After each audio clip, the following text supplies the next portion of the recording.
This generation, often older millennials and younger Gen X, developed a mindset shaped by rotary phones, latchkey afternoons, Saturday morning cartoons, and the unspoken rule that if you didn't come home by dark, you were in trouble. Economic uncertainty mixed with rising consumer culture, freedom mixed with neglect, optimism mixed with fear. This combination created a generation with some fascinating psychological traits: resilient but anxious, independent but nostalgic, skeptical of authority yet deeply loyal to institutions like family and church. Chapter 1. A Childhood Without Constant Supervision. One of the most defining psychological features of 1980s childhood was unsupervised time. Developmental psychologists sometimes refer to this cohort as part of the latchkey generation. Many parents worked long hours, often both out of economic necessity and cultural expectation. As a result, children learned early how to self-manage. From a psychological standpoint, this fostered autonomy and self-efficacy. Albert Bandura's research on self-efficacy shows that people who believe they can handle challenges are more likely to persist through difficulty. Kids in the 80s were forced to figure things out: how to make a snack, solve a dispute, entertain themselves, or navigate boredom without adult intervention. But there was a shadow side. Emotional neglect doesn't always look dramatic. Sometimes it looks like being trusted too early. Many people from this era learned independence before emotional regulation. They became competent but emotionally reserved. Capable but not always comfortable asking for help. This helps explain why many adults from this generation pride themselves on handling things while quietly struggling with burnout or stress. They learned early that feelings were private, problems were personal, and solutions were something you figured out on your own. That belief still echoes today. Chapter 2. Television Fear and the Shared Psychology of Media. People who grew up in the 1980s were exposed to an unusual emotional contradiction. On one channel, existential fear. On the other, relentless optimism. Cold War anxiety wasn't abstract. Nuclear threat was discussed openly. Schools practiced drills. Movies featured apocalyptic futures. According to social psychologists, repeated exposure to large-scale threats during childhood can increase baseline anxiety while also normalizing it. Fear became background noise. At the same time, media exploded with color, humor, and consumption. Saturday morning cartoons weren't just entertainment. They were cultural bonding rituals. Everyone watched the same shows at the same time. This created a shared narrative framework, something psychologists say strengthens collective identity. Unlike today's algorithm-driven personalization, 80s media taught people how to belong to a mass culture. You learned what was cool, what was normal, and what success looked like through a limited set of images. This shaped values around conformity, aspiration, and success in ways that are still visible. Chapter 3. Work Ethic and the Psychology of Earning Your Place. The work ethic of people who grew up in the 1980s didn't appear out of nowhere. It was modeled daily. Many watched parents who believed deeply in loyalty to employers, long hours, and delayed gratification. Psychologically, this generation internalized what sociologists call the moral value of work. Work wasn't just how you survived. It was who you were. Identity and productivity were tightly linked.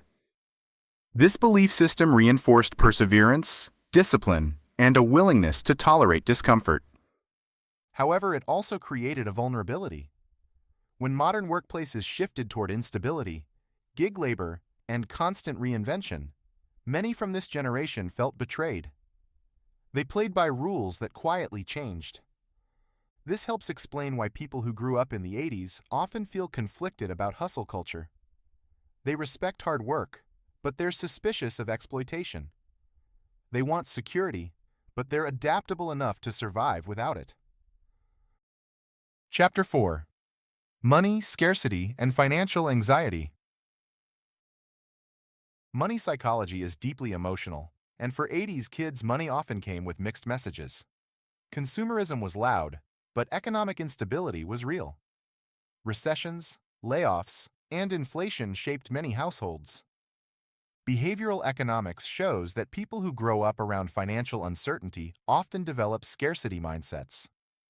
Even when financially stable later in life, they may still worry about loss. They save, but feel anxious spending. They budget, but fear it's not enough. At the same time, this generation learned the value of earning. Allowances were tied to chores. Money was tangible. You saw it, counted it, lost it. That tactile relationship created financial literacy, but also emotional weight. Today, many people from this generation are skeptical of debt-driven lifestyles and digital money abstractions. They remember when money felt real, and when losing it hurt. Chapter 5. Family Loyalty and Emotional Restraint. Family dynamics in the 1980s emphasized duty over dialogue. Love was shown through provision more than emotional expression. Parents worked hard. Children were expected to adapt. Attachment psychology suggests that many from this era developed what's known as avoidant or self-reliant attachment styles.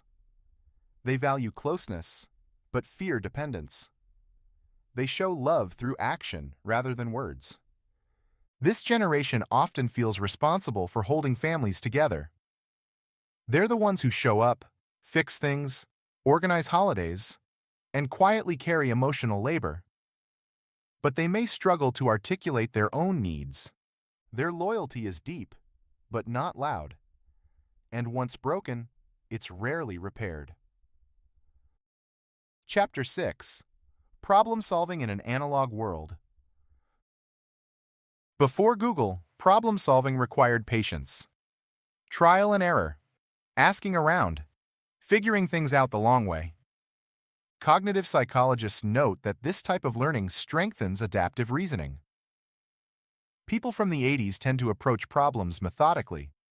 They're less likely to panic when systems fail, because they've lived without instant solutions. This generation often excels in crisis situations. When technology breaks, they don't freeze. They improvise. That's not nostalgia. That's neural wiring shaped by experience. Chapter 7. Their Relationship with Modern Society. People who grew up in the 1980s are fluent in transition. They remember before, and they understand after. This makes them uniquely positioned and uniquely exhausted. They appreciate technology, but distrust it. They use social media, but resent its performative nature. They value progress, but mourn what was lost. Psychologically, this creates a sense of being in between. Too old to feel native to digital culture, too young to feel disconnected from it. This liminal identity often leads to quiet frustration and deep reflection. They see contemporary society as fast, loud, and emotionally reactive. And while they adapt, they often long for slower, more grounded forms of connection. Chapter 8. Resilience, Nostalgia, and Meaning. Resilience is one of the defining traits of people who grew up in the 1980s. Not because life was easy, but because they learned early that discomfort was survivable. Psychologists define resilience not as toughness, but as recovery. This generation knows how to recover. They fall, adapt, and keep going. Their nostalgia isn't about escaping the present. It's about remembering a time when life felt manageable, tangible, and shared. Nostalgia research shows it actually boosts emotional regulation and meaning-making. For this generation, memory is a resource. Conclusion: the quiet strength of the 80s. Generation. People who grew up in the 1980s are not stuck in the past. They are shaped by it. They carry independence, resilience, skepticism, loyalty, and quiet competence into a world that often undervalues those traits. They don't always announce themselves. They don't always demand attention. But they hold systems together. Families, workplaces, communities. They are the last generation to remember life before constant connection, and the first to fully adapt to life after it. And maybe that's their greatest psychological strength of all. Thank you for watching.